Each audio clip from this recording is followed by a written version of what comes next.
¿Alguna vez has sentido que tu vida necesita un cambio radical?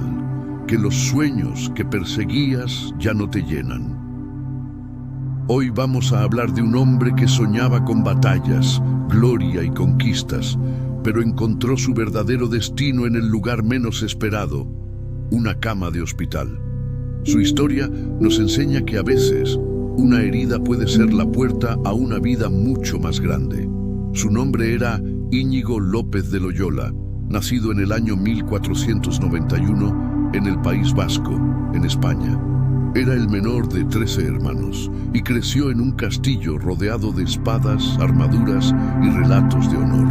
Desde muy joven supo que quería ser un gran caballero, un soldado valiente al servicio del rey. Su único objetivo era ganar fama, reconocimiento y el favor de una dama de la corte. Vivía para la vanidad del mundo, buscando ser el centro de atención. Como soldado participó en varias batallas, siempre destacando por su coraje y su ambición. Pero el destino, o mejor dicho, la providencia, tenía otros planes para él. En el año 1521, durante la defensa de la fortaleza de Pamplona contra el ejército francés, una bala de cañón pasó entre sus piernas, destrozando una y dañando gravemente la otra. La batalla se perdió y él cayó gravemente herido. Comenzó entonces un largo y doloroso calvario. Lo trasladaron a su castillo familiar de Loyola, donde los médicos intentaron recomponer su pierna rota. Las cirugías de la época eran brutales, sin anestesia. Ignacio soportó dolores atroces con una valentía impresionante, pero todo por un motivo mundano. No quería quedar cojo y arruinar su apariencia de galán. Incluso pidió que le cerraran un hueso que sobresalía, solo por vanidad. La recuperación fue lenta y lo obligó a permanecer postrado en cama durante meses.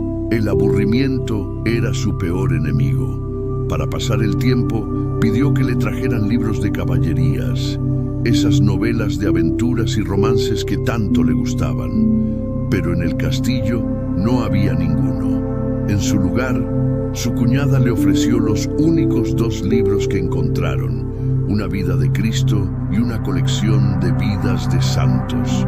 Al principio los leyó a regañadientes, solo para matar el tiempo. Pero poco a poco, esas páginas comenzaron a tocar su corazón. Empezó a darse cuenta de algo muy curioso. Cuando pasaba horas soñando despierto con sus hazañas militares y sus conquistas amorosas, se sentía animado en el momento, pero después quedaba una sensación de vacío y tristeza. En cambio, cuando pensaba en imitar a los santos, como San Francisco de Asís o Santo Domingo, y se imaginaba haciendo grandes sacrificios por Dios, sentía una paz profunda y una alegría que duraba mucho tiempo. Fue su primer gran discernimiento. Comprendió que había 2 tipos de espíritus que movían su alma, uno que venía del mundo y lo dejaba vacío, y otro que venía de Dios y lo llenaba de consuelo. Aquella bala de cañón no solo había destrozado su pierna, sino que había comenzado a derrumbar su antiguo yo. En su dolor, Ignacio empezó a ver el mundo con ojos nuevos. La verdadera grandeza no estaba en conquistar reinos terrenales, sino en conquistar el alma para Cristo. Una vez que pudo ponerse de pie, tomó una decisión radical. Renunció a su vida de soldado, a sus ropas de noble y a sus sueños de gloria. Se vistió con la ropa de un peregrino y se puso en camino. Su primera parada fue el santuario de Montserrat, un lugar de gran devoción a la Virgen María. Allí pasó toda una noche en oración, en lo que se conoce como la vela de armas. Al amanecer, dejó su espada y su daga en el altar de la Virgen, como símbolo de que entregaba su vida a un nuevo rey. Dejó atrás su pasado de Íñigo, el soldado, y comenzó a llamarse Ignacio. Su viaje lo llevó a un pequeño pueblo llamado Manresa. Pensaba quedarse solo unos días, pero terminó viviendo allí casi un año, en una cueva cerca del río Cardona. Este periodo fue el más transformador de su vida. Vivió como un ermitaño año, dedicándose a la oración intensa, el ayuno y la penitencia. En Manresa, Ignacio experimentó una profunda lucha espiritual. Sufrió tentaciones terribles y una gran sequedad espiritual, sintiendo que Dios lo había abandonado. Pero también recibió gracias extraordinarias y profundas iluminaciones. Un día, sentado a orillas del río, tuvo una visión que le abrió el entendimiento de una manera tan clara que sintió que era un hombre nuevo. Vio cómo Dios creaba el mundo por amor y cómo todas las cosas se relacionaban entre sí y con su Creador. Fue en esta cueva donde comenzó a escribir las notas que se convertirían en su obra maestra, Los Ejercicios Espirituales. No es un libro para leer, sino una guía práctica para que una persona pueda ordenar su vida, liberarse de los apegos desordenados y descubrir la voluntad de Dios. Es un método para aprender a discernir los espíritus, es decir, a reconocer la voz de Dios en medio del ruido del mundo y de nuestras propias pasiones. Después de Manresa, Ignacio entendió que para ayudar mejor a las almas necesitaba estudiar. A los 33 años, volvió a la escuela para aprender latín junto a niños. Fue humillante, pero su determinación era inquebrantable. Luego fue a las mejores universidades de España y finalmente a la Universidad de París. Allí compartió su experiencia espiritual con otros estudiantes. En París reunió a un grupo de 6 compañeros que quedaron fascinados por su visión. Entre ellos estaban Francisco Javier y Pedro Fabro. Juntos hicieron votos de pobreza, castidad y de ir a Tierra Santa.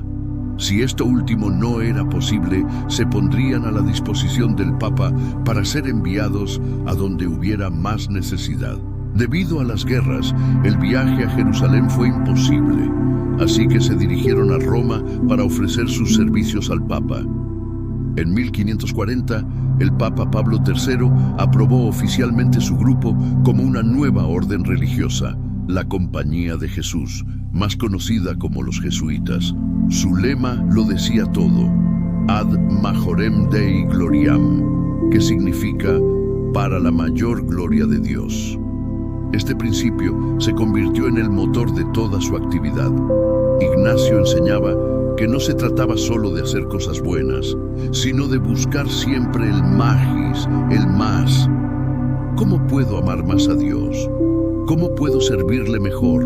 Los jesuitas se convirtieron rápidamente en una fuerza dinámica en la iglesia. Mientras otras órdenes se centraban en la vida monástica, los jesuitas eran contemplativos en la acción. Su misión era encontrar a Dios en todas las cosas, en el estudio, en la enseñanza, en la ayuda a los necesitados, en el diálogo con otras culturas. No se trataba de huir del mundo, sino de transformarlo desde dentro. Bajo el liderazgo de Ignacio, que fue elegido como su primer superior general, la Compañía de Jesús creció a una velocidad asombrosa. Fundaron colegios y universidades por toda Europa, convencidos de que una buena educación era una herramienta poderosa para el bien. Se convirtieron en misioneros intrépidos, como San Francisco Javier, que llevó el Evangelio hasta la India y Japón.